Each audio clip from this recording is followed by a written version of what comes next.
Hello friends, तो आज से हम देखने जा रहे हैं गीता के अनोखे प्रश्न के अगले पार्ट की ओर।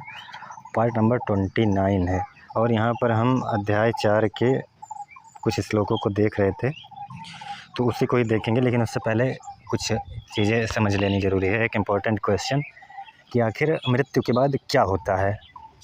हमारा मतलब कुछ लोग समझते हैं कि हमारे अंदर या मैं कुछ हूँ इस शरीर से अलग, उसका मृत्यु के बाद क्या होता है। इस शरीर में कुछ है, लोग ये सोचते हैं। कोई आत्मा, कोई जीवात्मा, कोई क्या, तमाम तरह से वो कहता है कि मैं आत्मा हूँ, जीवात्मा हूँ, मन हूँ। कोई ऐसे अलग अलग धर्मों ने अलग अलग शब्द चुने हुए हैं, तो उतना खैर मैं नहीं जाऊँगा। लेकिन जो लोग ये सोचते हैं कि शरीर के अंदर कोई बैठा है पर्सनल, वो ये सोचते हैं कि फिर मरने के बाद होता क्या है उसका। तो यहाँ पर इसी प्रश्न को हम क्लियर पहले समझेंगे, फिर गीता के उन श्लोकों को आगे समझेंगे। तो सबसे पहले यहाँ पर जो हम कुछ भी बताते हैं वो जो है अनुभव और उपनिषद और गीता के ज्ञान के अनुसार बताते हैं। और हमने जो भी चीज़ें अभी तक बताई होगी, अगर हमारा वीडियो आप लोगों ने देखा होगा तो आपको ये पता होगा कि हमारे अंदर कोई पर्सनल आइडेंटिटी नहीं होती। और ऐसा ही नहीं है कि मैं गीता या उपनिषद की भाषा बोल रहा हूँ। मैं आधुनिक न्यूरोसाइंस, सोशियोलॉजी और जियोग्राफी, ज्योतिष, इन सबको मिक्स करके बताता हूँ। ऐसा नहीं है कि साइंस नहीं पढ़ता, साइंस को लेकर चलता हूँ मैं। ज्योग्राफी भी उसमें ऐड होती है और आपकी न्यूरो साइंस भी होती है और साइकोलॉजी भी होती है। तो ऐसा तो कुछ है नहीं कि मैं ऐसे ही कुछ भी बता दूँगा, सभी के अनुसार ही बताता हूँ। तो यहाँ पर साइंस और अध्यात्म का मिश्रण, ये साइंस और अध्यात्म अलग चीज़ें नहीं हैं। साइंस उसी को, तुम्हारी बॉडी को समझती है, और अध्यात्म जो है वो दोनों दुख दूर करने के लिए है। साइंस आपको सुविधा देती है और अध्यात्म आपको शांति देती है, बस इतना सा अंतर है। और दोनों आपकी बॉडी को समझते हैं, दोनों आपके मन को ही समझाते हैं। तो यही बातें हैं। इसलिए बिना साइंस को समझे आप अध्यात्म सही से समझ ही नहीं पाएंगे, बिना साइकोलॉजी समझे, बिना न्यूरो साइंस समझे। तो ऐसा नहीं है कि दोनों का कनेक्शन नहीं है, दोनों का बहुत अच्छा कनेक्शन है। तो इन बकवासों में मत पड़ना कि मतलब वो सब धर्म और दर्शन की बातें हैं, वो सब अलग है, मैं तो साइंस लेवल का हूँ। कुछ नहीं हो साइंस लेवल के। साइंस को ही उच्चतर स्तर पर पहुँचाता है फिलॉसफी। साइंस तो आपको प्राकृतिक चीज़ों की ही जानकारी देता है ना। तो साइंस के अनुसार भी यदि हम देखें, साइंस भी वही चीज़ें कह रहा है जो अध्यात्म कह रहा है। साइंस क्या कहता है, अगर इस पर हम बात करें तो हमने खैर कई वीडियोज़ में इनकी बातें की है। साइंस कहता है कोई पर्सनल मैं तुम्हारे अंदर नहीं बैठा है। तुम्हें जो ये याद होता है कि मैं आज वही हूँ जो कल था या परसों था या आज के 10 साल पहले था, वो कोई अंदर बैठा नहीं है तुम्हारे कि ये देख रहा हो। वो मेमोरी की कंटिन्यूटी है, ये साइंस कहता है। और अध्यात्म भी यही कहता है। अगर आप गहरे से गीता को, उपनिषद को समझोगे तो वो यही कहेगा तुम्हारा कोई पर्सनल मैं नहीं है, तुम्हारे अंदर कोई पर्सनल मैं हो। वो सब प्रकृति में है, ये मन, बुद्धि, अहंकार, तुम्हारे शरीर सब प्रकृति का हिस्सा है। तो न तुम्हारा शरीर पर्सनल है, न तुम्हारा मन पर्सनल है। और जो कुछ लोग कहते हैं कि हमारा शरीर तो यूनिक है क्योंकि हमारा फिंगरप्रिंट किसी से नहीं मिलता। अरे तो 0.1% DNA जो सबका अलग होता है, उसमें भी मैंने यही बातें कही है कि वो भी प्रकृति की कंटिन्यूटी का हिस्सा है कि हर इंसान यूनिक होगा।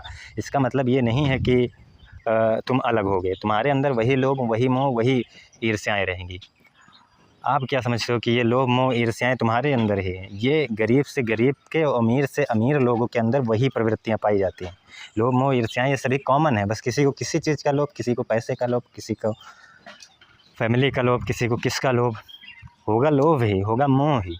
लेकिन सबकी आवश्यकताएं अलग अलग होंगी, लेकिन प्रवृत्तियां वही होंगी। तो उसी को समझाने के लिए ये जो साइंस है, ये वही बातें समझाता है कि ये सब तुम्हारे, वो कहता है कोई पर्सनल मैं नहीं है तुम्हारे अंदर। अध्यात्म भी यही कहेगा कोई पर्सनल आइडेंटिटी तुम्हारी नहीं है, तुम वही परम चेतना हो जो सबका आधार है। मतलब जैसे एक सूर्य सबको प्रकाशित करता है, ये एग्जाम्पल बहुत दिया जाता है। जैसे एक आकाश ही सभी घड़ों में होता है, वैसे ही एक ही आत्मा सब में है, सब कुछ में है, और सब कुछ वही आत्मा ही है। उसी आत्मा के अंडर सब कुछ होता है। बस वो अलग अलग मन, बुद्धि, अहंकार को प्रकाशित करती है। यहाँ मन, बुद्धि, अहंकार वो प्रकृति लेवल पर। अब जैसे यहाँ पर कुछ लोग कहेंगे कि मन, बुद्धि, अहंकार चलो प्रकृति है, शरीर प्रकृति है, तो यहाँ पर जो मन, बुद्धि, अहंकार है वो यूनिक नहीं हुआ मेरा।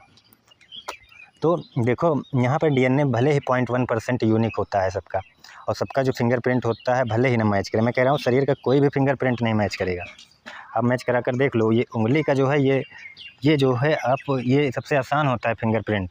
कह रहे हैं कि अगर आप चमड़े का या पैर के अंगूठे का भी निशान नहीं सेम होता है किसी का, तो ये यूनिकनेस है एक हिसाब से। इसका मतलब ये नहीं कि तुम अलग हो गए अगले से, प्रवृत्तियाँ वही हैं तुम्हारे अंदर, बस वो डीएनए का यूनिकनेस से तुम यूनिक बन गए हो थोड़ा। वो यूनिकनेस मैं बार बार कह रहा हूँ, वो प्रकृति की कंटिन्यूटी का ही हिस्सा है, कार्य कारण नियम का ही हिस्सा है कि हर मनुष्य खुद में यूनिक होता है। लेकिन यहाँ पर अगर मन की बात हो, बुद्धि की बात हो, अहंकार की बातें हो, तो इसको भगवान कृष्ण क्या कहते हैं, ये भी उसी प्रकृति का ही हिस्सा है। और ये जो है अब इसमें यूनिकनेस नहीं होगा, क्योंकि ये मन की जो प्रवृत्तियाँ हैं, जो अहंकार है तुम्हारा और जो बुद्धि है, वो उसी प्रकृति में, प्रकृति के अनुसार ही आएगी तुम्हारे अंदर। ये लोभ मोह ईर्ष्याएं भले ही अलग वस्तुओं की हो, लेकिन होगी उसी, प्रवृत्तियाँ वही होगी। कुछ लोगों में कहते हैं बुद्धि यूनिकनेस होती है, बुद्धि की यूनिकनेस।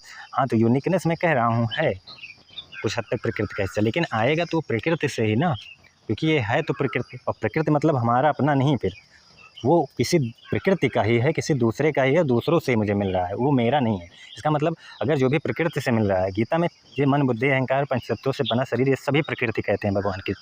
तो इसका मतलब ये है ये सब मेरा नहीं है, फिर ये दूसरों से हमें मिला। तो जो दूसरों से मिला वो मैं नहीं हो सकता ना। तो यहाँ पर फिर यही क्वेश्चन उठता है, फिर मैं हूँ कौन? फिर मेरे अंदर कुछ है जो मेरा हो, जो मैं हूँ?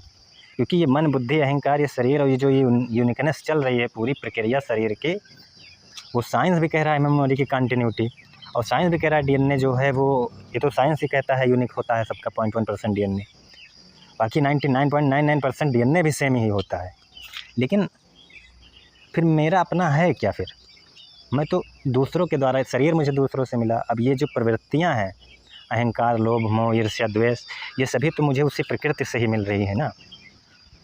तो यहाँ पर यही क्वेश्चन उठता है, फिर मैं हूँ कौन? अब मैं हूँ कौन जब क्वेश्चन उठेगा तभी वो बातें क्लियर होगी कि मरने के बाद फिर मेरा होगा क्या, क्योंकि कोई होगा तभी तो मरने के बाद कुछ पता चलेगा। तो देखो साइंस ने तो कह दिया कि कोई पर्सनल आइडेंटिटी तुम्हारे अंदर नहीं, वो तुम्हारी मेमोरी की कंटिन्यूटी और ये प्रकृति की कंटिन्यूटी है। और जो कि अध्यात्म में भी यही कहता है, ये प्रकृति में सब कुछ कंटिन्यूटी ही है, निरंतरता ही है, प्रकृति के गुणों के अनुसार ही सब कुछ हो रहा है। लेकिन तुम्हें वो अहंकार आ जाए कि मैं करता हूँ, बाकी तुम जो मैं करता से अहंकार ला रहे हो वो तुम्हारा मैं भी प्रकृति ही है।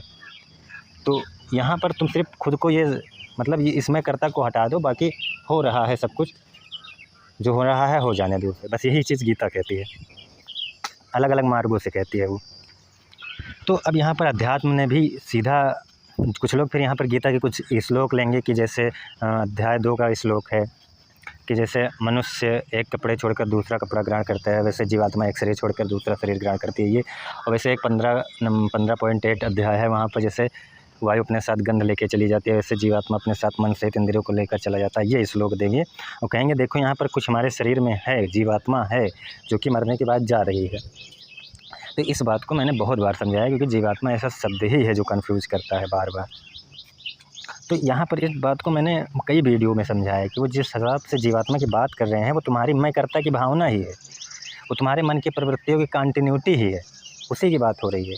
देखो आत्मा तो एक ही है और सभी में स्थिर है, लेकिन वो जब शरीरों में भी उसी को डिफ़ाइन किया जाता है तब उसको बस सिर्फ शब्द जीवात्मा कह दिया जाता है। आत्मा वो जीवात्मा नहीं होगी। तुम्हारा अहंकार भले ही मान ले मैं अलग हूँ, मैं करता हूँ, मैं अलग हो गया, मैं ये शरीर, मैं ये मन, लेकिन इसका मतलब ये नहीं कि वो सच में हो गया। उसी मैं करता से फिर तुम्हें दुख होगा, लोभ होगा, मोह होगा, ईर्ष्या होगी।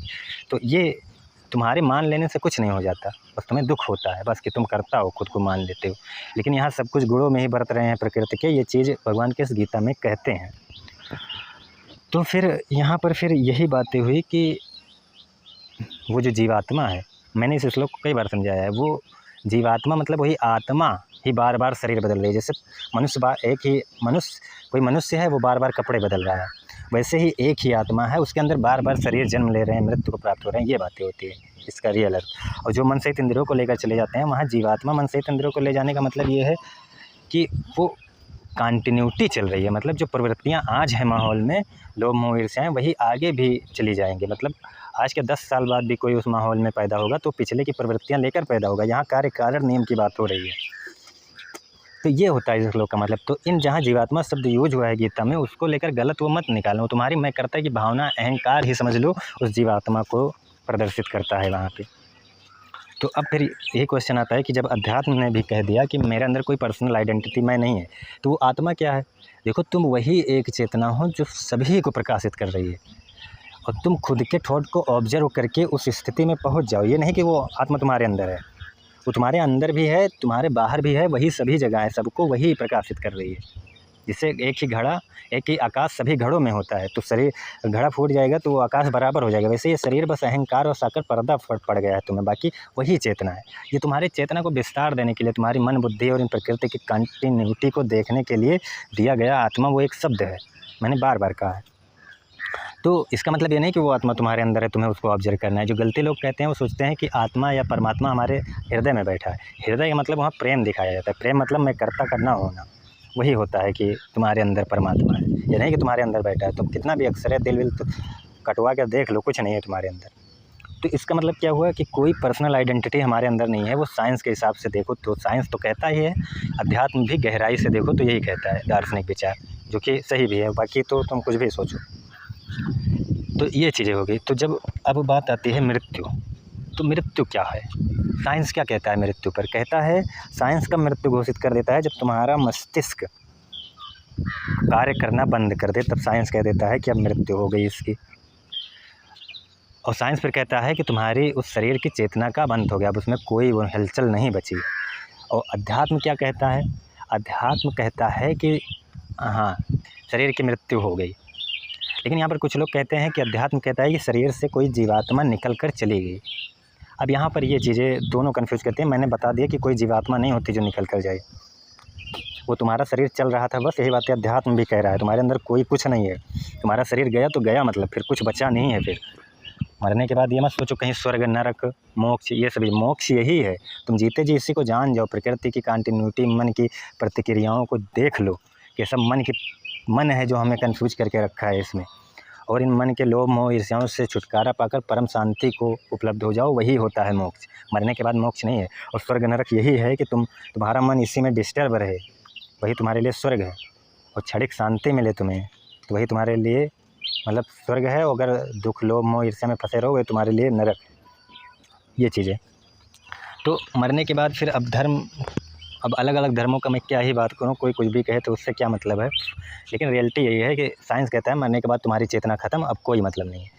मतलब कोई निकल कर कहीं गया या नहीं, उस बकवास में मत पड़ना, वो बकवास है। और अध्यात्म भी यही कहता है कि मरने के बाद कुछ नहीं गया तुम्हारे शरीर से निकल के। हाँ, ये है कि तुमने जो प्रवृत्तियाँ छोड़ दी थी, लोभ मोह ईर्ष्या, तुमने जो चेंजिंग लाया था उस माहौल में, वो चेंजिंग फिर आगे बढ़ जाएगी। जैसे अगर मान लो तुम पढ़ने में तेज़ थे, तुम कोई वर्क कर दिए अपने एरिया में, अब अगला बच्चे जो होंगे वो तुम्हारे उसी मतलब जो वर्क किए हो, जो तुमने उस माहौल में चेंजिंग लाई है, उसी के अनुसार उनका भी माइंड होगा, वो भी आगे बढ़ेंगे। तुम कंप्यूटरिंग करके तुम आगे बढ़ गए, अगला जो बच्चा आएगा वो भी कंप्यूटरिंग करेगा, वो भी आगे बढ़ेगा।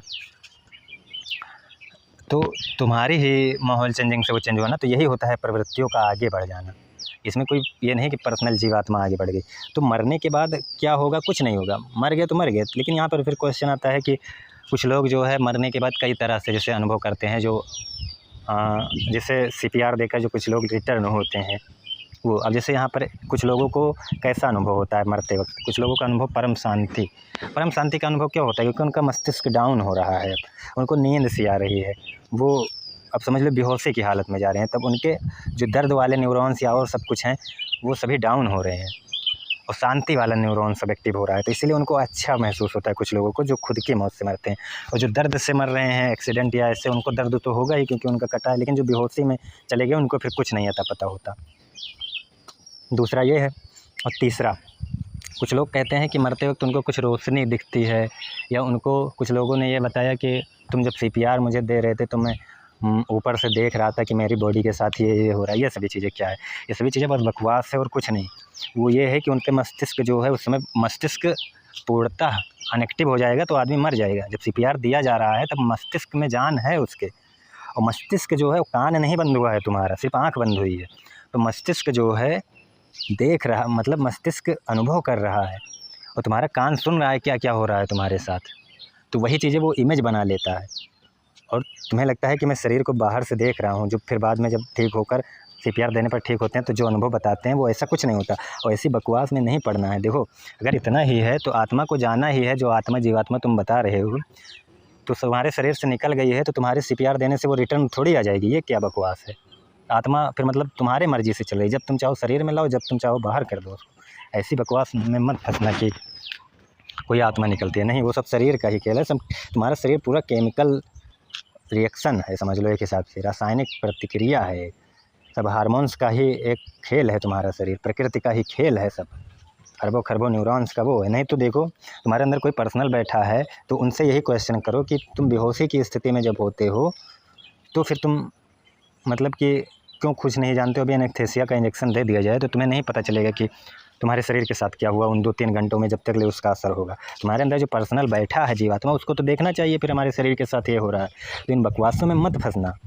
कुछ लोग यहाँ तर्क देंगे कि वो मरने के बाद आत्मा बाहर निकल के देखती है। वो तो जीवित है ना, अभी बेहोश हुआ है तो आत्मा अंदर ही है। इन बकवासों में मत फंसना। अरे तो आत्मा तुम्हारे हिसाब से चलेगी, जब मन किया वो अंदर आ जाएगी, जब मन किया वो बाहर चली जाएगी। कि मतलब वो बेहोशी की स्थिति में था, ये सभी बकवास हैं तमाम तरह के।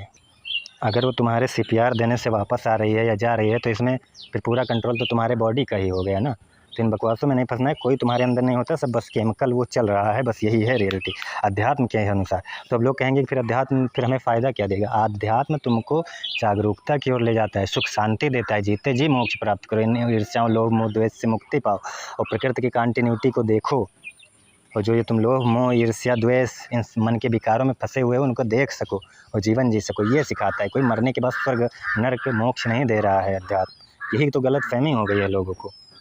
और एक बात, लोग कहते हैं कि मैं कुछ मैं वह नहीं, कोई मैं तुम्हारे अंदर नहीं है। अरे एक एक बीमारी ऐसी है, कह रहा हूँ, एक इंजेक्शन तुम्हारे मैं को हटा सकता है।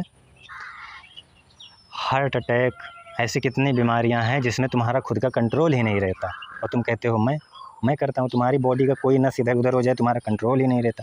अभी देखो, रेबीज कितनी खतरनाक बीमारी है, कुत्ते के काटने से होती है। सोचो कि अगर वो जब एक बार लक्षण दिखाना शुरू हो जाए तो तुम्हारा वो जो कह रहे हो मैं की भावना, वो सब खत्म हो जाएगा। तुम्हारा खुद के बॉडी पर कंट्रोल तक नहीं है, सब कुछ प्रकृति अपने अनुसार मैनेज कर रही है। तो इन बकवासों में मत फंसना। कोई कुछ नहीं करता, सब कुछ खुद ही हो रहा है। लेकिन फिर कुछ लोग तर्क देंगे मैं कुछ नहीं करता, तो जो डॉक्टर इंजेक्शन देते हैं वो डॉक्टर ने बनाया तभी तो दिया। अरे डॉक्टर ने बनाया दिया, ये सब प्रकृति का हिस्सा है, सब कुछ प्रकृति का हिस्सा है। वो ज्ञान जो बुद्धि से उन्होंने बनाया, ये सब प्रकृति का हिस्सा है। क्योंकि अगर डॉक्टर उस परिस्थिति, उस माहौल, उस ज्ञान में नहीं जाएंगे तो उनको वो नहीं मिलेगा।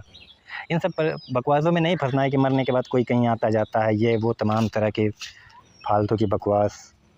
इसीलिए जो इन सभी चीज़ों को बताता है उनसे मुझे बहुत बुरा लगता है, बहुत गुस्सा लगता है। हाँ, जो प्रकाश वाला बात था कि कुछ लोगों को प्रकाश दिखता है, वो बात यह है कि जब मस्तिष्क डाउन होने लगता है तो वो आँख का एक कोना डाउन हो जाता है, एक कोना जो है वो सक्रिय रहता है, जिससे कि उनको प्रकाश की अनुभूति हो जाती है। इसका मतलब ये नहीं कि उनको कोई प्रकाश अपनी ओर खींच रहा है। हाँ, और ये क्या बात हुई कि आत्मा ऊपर से देख रही है, तुम CPR दोगे फिर वो खींचती हुई चली आएगी?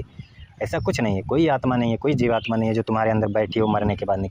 जितना एक जानवर के मरने पर कुछ नहीं होता, वैसे एक मनुष्य के मरने पर कुछ नहीं होता। तुम उसको फालतू के इतने बकवास में फंसा दिए हो कि मनुष्य के मरने के बाद ये होगा, वो होगा, जन्नत जहन्नुम, स्वर्ग नर्क, सब बकवास की बातें क्यों मतलब की जा रही है? इतने बड़े ब्रह्मांड में तुम्हारे मरने से कुछ होगा? लोग लाखों लोग मर रहे हैं रोज़ और तुम कुछ भी मतलब यहाँ वो फैलाए हुए हो। तो मरने के बाद मेरा क्या होता है? मैं कुछ हूँ ही नहीं तो मेरा होगा क्या? बस ये एक शरीर है, ये केमिकल प्रोसेस चल रही है, जब तक ये चलेगी चलेगी, नहीं तो ये बस इसी में मिल जाएगी। बस यही है, कुछ नहीं होता। ना हमारे अंदर कोई है और ना मैं कुछ हूँ। मैं तो बस इसी प्रकृति का कठपुतला हूँ। मुझ में मैं कर्ता की भावना ना हो, मैं जो कर रहा हूँ सब प्रकृति बस कर रहा हूँ। बस यही चीज़ें मुझे समझनी है और यही पूरे गीता की कोर फिलॉसफी है। तो मरने के बाद कुछ होता नहीं है। और एक होता है गहरी नींद। तो देखो, तुम गहरी नींद में ही देख लो, गहरी नींद और मृत्यु में बस अंतर इतना है कि गहरी नींद जो है तुमको रिवर्स कर देती है, क्योंकि वहाँ तुम्हारा ब्रेन, ये सभी चीज़ें चल रही है, प्रोसेस एक्टिव है। और मृत्यु में क्या होता है कि ऑक्सीजन पहुँचना कम हो जाता है, और गहरी नींद में क्या होता है, ब्रेन शांत होता है। तो इन दोनों में अंतर इतना है। अब मरते वक्त दर्द होगा या नहीं होगा वो तुम्हारी परिस्थितियों पर। अगर तुम बेहोश हो गए तो तुम्हें कुछ नहीं पता। जैसे तुम लेटते हो, धीरे धीरे सो जाते हो, तुम्हें पता नहीं चलता, लेकिन बाद में यह है गहरी नींद के बाद तुम रिवर्स हो जाते हो। वैसे ही तुम एक दिन ऐसे धीरे धीरे अगर मर भी जाओगे, अगर दर्दवश नहीं मर रहे हो एक्सीडेंट या किसी जानवर के काटने पर, तो तुम्हें पता भी नहीं चलेगा तुम मर जाओगे। तुम्हें कुछ है ही नहीं तो तुम्हें पता क्या चलेगा, तुम्हारा मस्तिष्क धीरे धीरे शांत होता चला जाएगा और तुम मर जाओगे। कुछ नहीं होता, कोई दर्द नहीं। एक्सीडेंट बस हुआ है, बेहोश हो जाएंगे तो कोई मतलब नहीं, वो उनकी डेथ हो जाएगी, कोई है ही नहीं उनके अंदर, सब कुछ बस हो रहा है, प्रकृति की कंटिन्यूटी है हमारे अंदर, बस वही। तो आज के लिए इतना ही, कोई श्लोक नहीं ले पाए क्योंकि ये टॉपिक ज़रूरी था। धन्यवाद।